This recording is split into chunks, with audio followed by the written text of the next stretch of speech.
పాత్రికేయ మిత్రులకు నమస్కారం. ఎన్నికల సమయంలో ఒక విషయం అందరి మధ్య చర్చ నడుస్తుంది.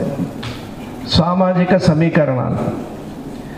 2019 ఎన్నికల సందర్భంగా ఇదే జగన్మోహన్ రెడ్డి గారు ఆంధ్రప్రదేశ్లోని బడుగు బలహీన వర్గాల యొక్క ఓట్లతో సంపూర్ణమైనటువంటి మెజార్టీ సాధించిన మాట మనందరం ఉన్నాం.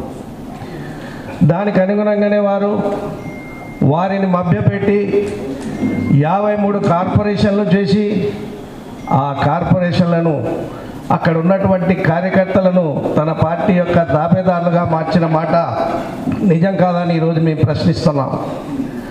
మరొక్కసారి ఇప్పుడు జరిగేటువంటి ఎన్నికల్లో కూడా సామాజిక సమీకరణాలు చూస్తే సీట్లు ఇచ్చినట్లుగానే ఉంది, కానీ వారి మీద ఉన్నటువంటి పెత్తనం ఎవరిదని మేము చూస్తున్నాం.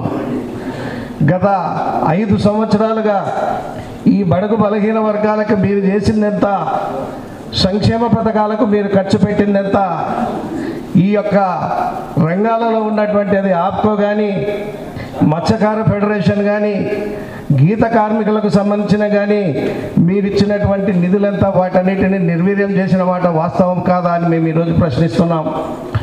ఆయా వర్గాల వారికి డైరెక్టర్ల పేరు మీద పదవి కట్టబెట్టి వారికి కనీస మర్యాద కూడా లేకుండా, ప్రోటోకాల్ లేకుండా, ఒక ఆఫీసు లేకుండా, కనీస బడ్జెట్ కూడా కేటాయింపు లేకుండా మోసం చేసి తిరిగి మరొక్కసారి మీ సామాజిక వర్గాలకు మేము సీట్లు ఇచ్చాము, మీరందరూ గంపగుత్తగా ఓటేయండి అనేటువంటి ఒక కళ్ళబల్లి మాటలతో భారతీయ జనతా పార్టీ ఈ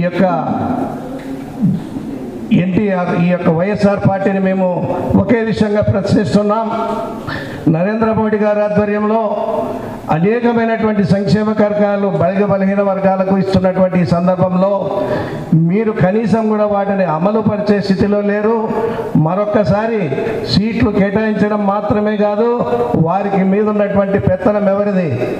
ఈరోజు ఒక సజ్జల కావచ్చు, ఒక వైవి సుబ్బారెడ్డి గారు కావచ్చు, ఒక మిథున్ రెడ్డి గారు కావచ్చు, ఒక విజయసాయి రెడ్డి గారు కావచ్చు, వికటాటహాసం చేస్తూ వీరందరి మీద పెత్తనం చేస్తూ తిరిగి మరొక్కసారి ఈ రాష్ట్రంలోని బడుగు బలహీన వర్గాలకి మభ్యపెట్టి రాజ్యాధికారం తీసుకొచ్చే దిశగా ముందుకెళ్తున్నారు. కాబట్టి మేమందరం కూడా ఈ రాష్ట్ర ప్రజలకు విన్నవించేది ఏమంటే, నరేంద్ర మోడీ గారి నేతృత్వంలో ఈ యొక్క బడుగు బలహీన వర్గాలకు సంబంధించినటువంటి ఎన్డీఏ కూటమిని విజయవంతం దిశగా ముందుకు తీసుకెళ్లాలని ఆశిస్తూ ఈ అవకాశం ఇచ్చినందుకు ధన్యవాదాలు తెలియజేస్తున్నాను. నమస్కారం.